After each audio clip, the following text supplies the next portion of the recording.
Conectas Podcast. Claudia Sheinbaum se convirtió el domingo 2 de junio en la primera presidenta de México y además lo hizo con la mayor votación de la historia de ese país. Pero como llegó al poder de la mano de un personaje tan controvertido como el actual presidente Andrés Manuel López Obrador, deberá demostrar que es capaz de gobernar sin convertirse en títere de su mentor político. Esta semana en Tenemos que Hablar, Sheinbaum, el reto de gobernar México sin la sombra de AMLO. Hola, soy Mauricio Sáenz y les doy la bienvenida a un nuevo episodio de este podcast semanal en el que abordamos diversos temas de América Latina porque tenemos que hablar. Conectas Podcast presenta Tenemos que Hablar. El análisis semanal para comprender la actualidad de América Latina, Realizado por la mesa editorial de Conectas, la plataforma periodística con miembros en 19 países de la región. Y gracias también, espero que nos esté escuchando, a un hombre que nunca se venció, nunca se cansó de dedicar su vida a la justicia y a su pueblo. Presidente, escribiste un libro recientemente que titulaste Gracias. Desde aquí te decimos, presidente, gracias. Es un honor estar con Obrador.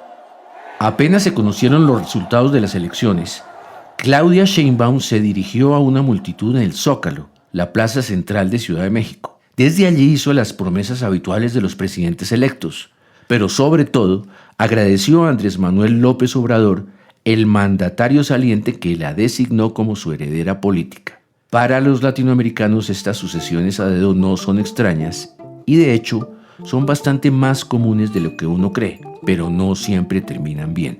Hoy para hablar sobre este tema estamos con Sugelis Tejero, editora de Conectas. Hola Sugelis, ¿qué tanto pesará la sombra de AMLO sobre la presidencia de Claudia Sheinbaum? Hola Mauricio, pues aún es bien complicado saber lo que pasará porque todavía es muy pronto. Sheinbaum prometió que su gobierno representará la continuidad del plan de reformas de López Obrador llamado la Cuarta Transformación, 4T. Este es un movimiento que incluye una variedad de transformaciones al Estado mexicano. Algunas son tan radicales como la reforma del Poder Judicial.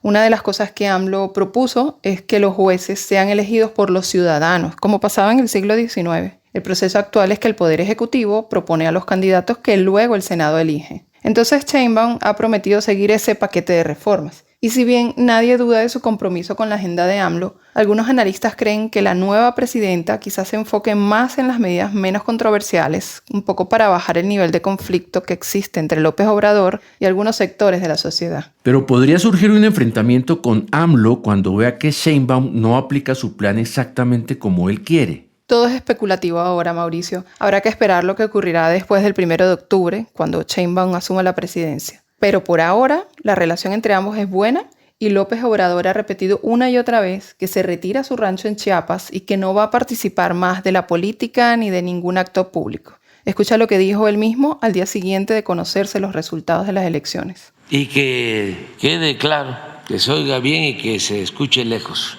Terminando mi mandato, me jubilo y no vuelvo a participar en ninguna actividad pública política, ni asistiré a ninguna conferencia, no voy a asistir a ningún acto académico, no voy a asistir a ningún acto político. Ya terminó, está por concluir mi ciclo. Bueno, si López Obrador cumple su promesa de jubilarse, pues obviamente Sheinbaum lo tendría más fácil. Pero entiendo que durante su campaña ya sí sintió la presión de AMLO. Sí, eso es algo que ocurrió durante los debates entre los candidatos presidenciales. Durante el primero, Sheinbaum no defendió de manera explícita la figura o gestión de AMLO y eso tuvo su consecuencia. Rodrigo Castro Cornejo, profesor de Ciencias Políticas de la Universidad de Massachusetts Lowell, recuerda ese episodio. Y resulta que en el periódico más morenista, en el periódico más López Obradorista, como que le mandaron un mensaje de hay que defender a López Obrador durante los debates. Y justamente en el segundo y tercer debate resulta que Claudia Sheinbaum cambió totalmente la estrategia y se puso a defender a López Obrador de todos los ataques de la oposición. Esa es mi impresión. Si de repente Claudia Sheinbaum empieza a tener como que su propia vida política, agenda de políticas públicas un poco distinta a López Obrador, pues le van a mandar recordatorios implícitos o explícitos de que sería bueno ser leal al proyecto programático de López Obrador. Y ahí puede generar tensiones.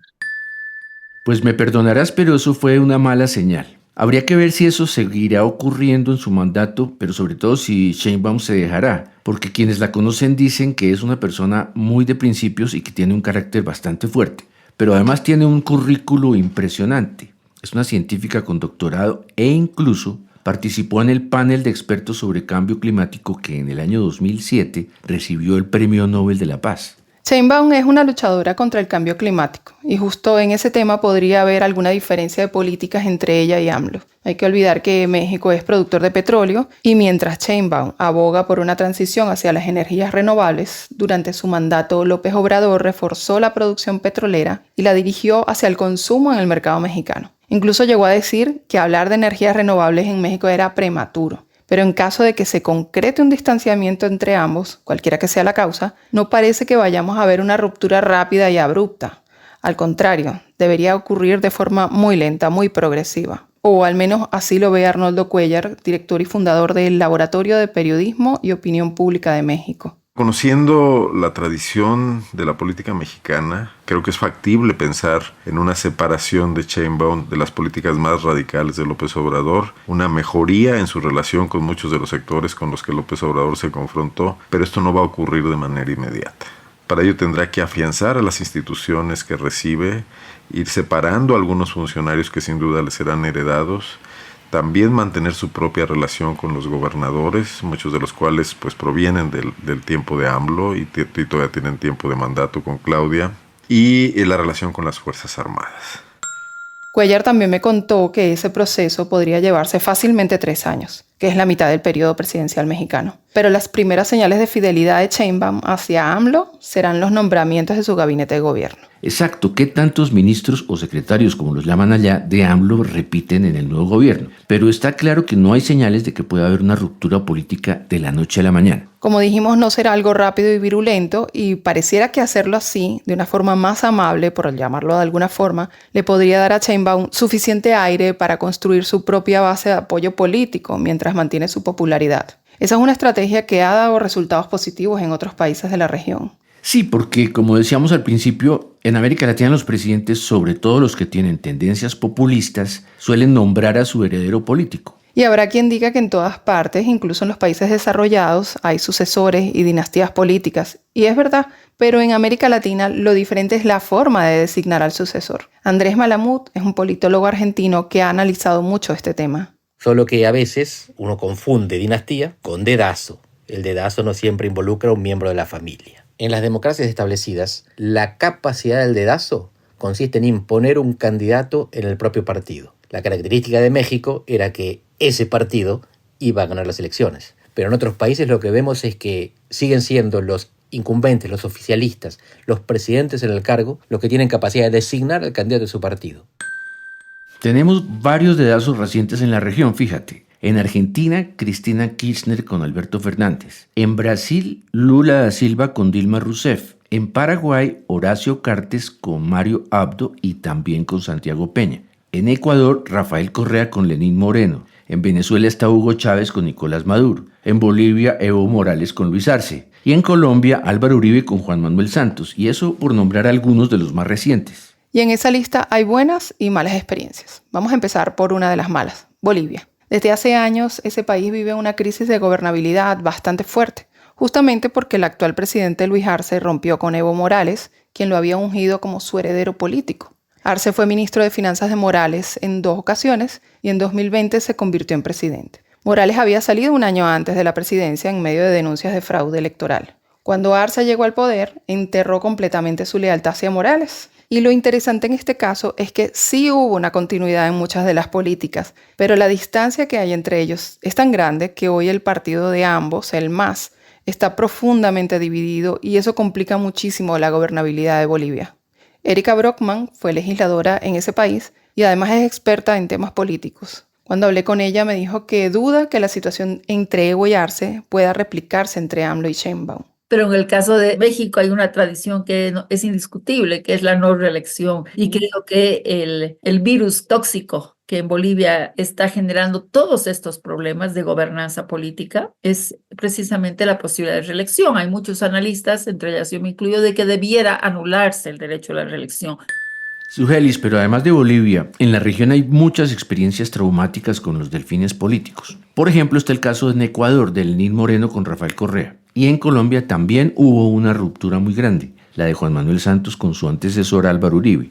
Y el de Santos ha sido un caso digno de estudio. Precisamente por eso, Mauricio, porque resultó sorprendente por lo positivo que resultó. Las académicas Caitlin Andrews Lee y Laura Gamboa utilizaron el ejemplo de Santos y encontraron que en realidad fue una movida bien estratégica y también riesgosa. Santos logró ganar la presidencia con el respaldo de Uribe y ya en el cargo expandió su coalición, incorporó a nuevos aliados que estaban fuera de la base de apoyos de su predecesor y reformó todas las políticas y narrativas de Uribe que ya eran insostenibles. Pero es que Santos ya tenía su proyecto político propio desde hace mucho antes y tal vez por eso logró romper con Uribe sin que eso representara un caos para el país. Al final revirtió la tendencia autoritaria en la que andaba Colombia, acabó con la reelección presidencial y promovió el acuerdo de paz de 2016 con la guerrilla de las FARC. Así que no todas las experiencias son negativas. Y volviendo al caso de México, ¿quién quita que la nueva presidenta aplique una estrategia similar a la de Santos en Colombia? En todo caso, Sheinbaum asumirá el 1 de octubre con al menos 2 cosas a su favor. Una mayoría suficiente en el Congreso y un apoyo popular que la convirtió en la persona que más votos ha recibido por la presidencia de México. Eso quiere decir que tendría todo para gobernar sin esa larga sombra de AMLO. Pero eso, pues, es lo que está por verse. Gracias, Sugelis, por estar con nosotros. Gracias a ti, Mauricio. Hasta la próxima. Y a quienes nos siguieron, los esperamos en la próxima edición de este podcast semanal de Conectas, porque tenemos que hablar.